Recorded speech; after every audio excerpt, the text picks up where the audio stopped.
Hi! Ngayon, bibisitahin naman natin yung bigger one-bedroom with balcony na unit here in Red Residences. It's one bedroom, 29.61 square meter, Manila view. Tara, pasokin natin.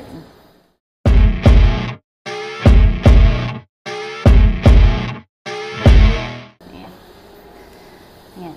Okay, so ito, nandito yung kitchen, toilet, tapos yung living and dining, bedroom, and the balcony. Gusto ko lang makita nyo kung gaano kalawak.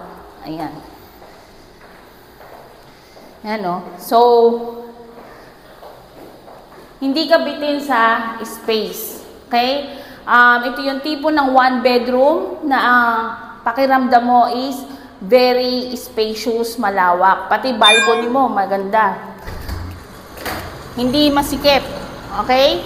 Yan. Malawak siya. Yan. Yan. Okay? So, punta tayo doon. Yan. So, ito, sa tingin ko, pwedeng double size, pwede rin king size, pero gawin yung double size para yung cabinet nyo magkasya din. Okay? So, kung dito yung bedroom, pwede nyo lagay dito yung sa space na to, yung inyong wardrobe, cabinet, or mga study table. Okay? Ayan.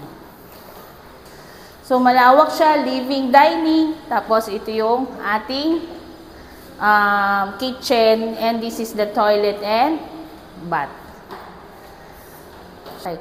So, galing tayong balcony. Ngayon, nandito tayo sa bedroom. Yan, ito po yung ating door, tapos ito yung ating windows, tapos meron dito nga no open. Okay? Yan. So, ang laki po ng kwartong to. Okay? So, ngayon, testingin natin. Yan, mataas din yung ceiling niya. Yan. Diba? So, pwede rin po siya sa matatangkad na buyers, kasi may mga buyers na ayaw nung low ceiling. Ito po is saktong-sakto lang po yung ceiling niya.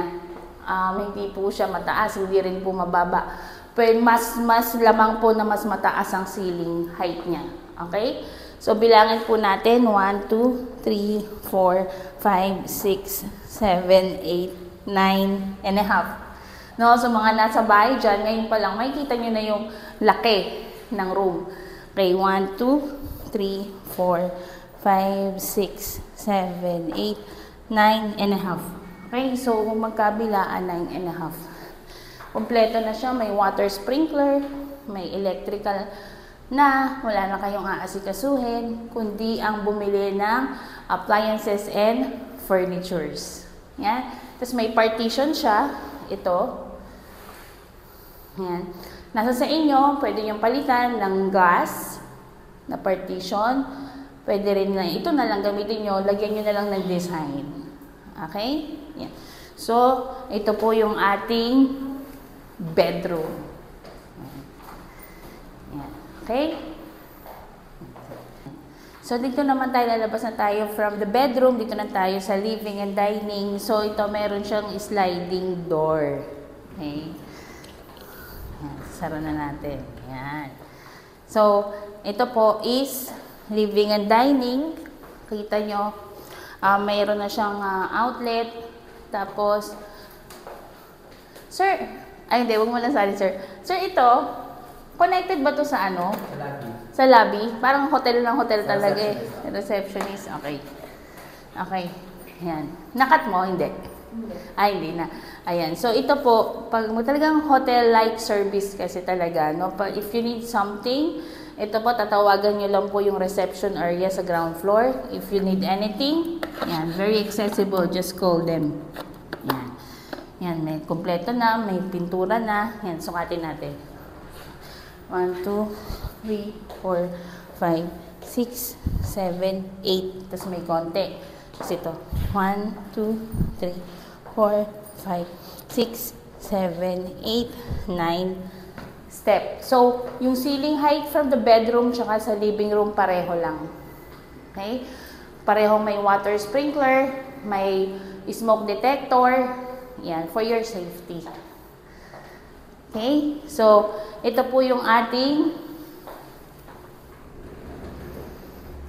bedroom, living room. Tapos makikita nyo po yung kitchen with our 360-degree view. Yan. 360-degree. Gano'n kaikot kayo ginawa kanina. Hindi, sa akin lang. Ayan. Ay, pag ganito. Mataas. Tapos hindi ako aalis. Tapos iikot ka, tapos sa akin na nakatapat. Okay? Ayan. So, ito po yung ating living and dining. Ayan, nakikita nyo yung kitchen.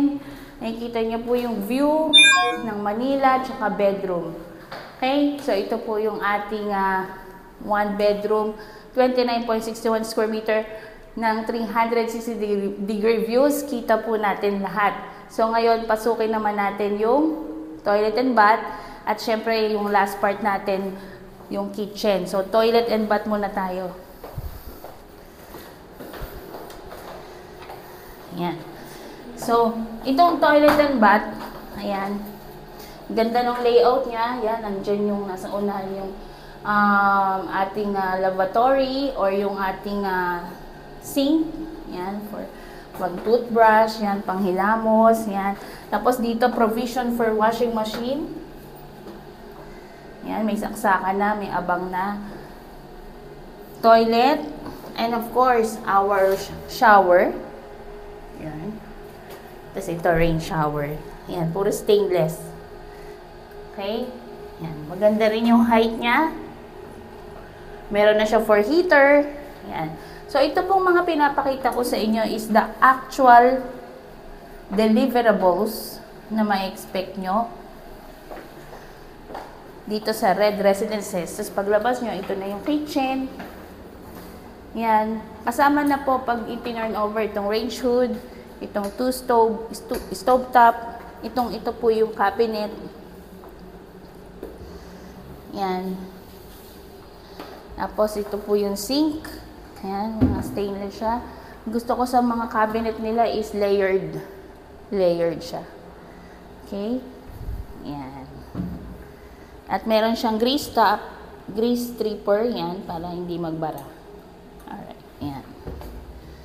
Okay? So, ngayon, para mas makita ninyo, ang haba nito is, hintayin nyo ako dito, punta ka dito, yan, punta ka dyan, yan.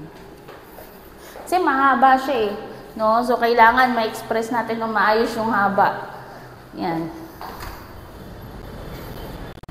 Yan, bilangin natin na 1, 2, 3, 4, 5, 6, 7, 8, 9, 10, 11, 12, 13, 14, 15, 16, 17, 18, 19, 20, 21, 22, 23, 24, 25, 26, 27 and a half. Siguro nga 29 yun eh. May bata. Ayan. So, ganito po yung ating one bedroom, 29.61 square meter. A very spacious one bedroom offered by Red Residences.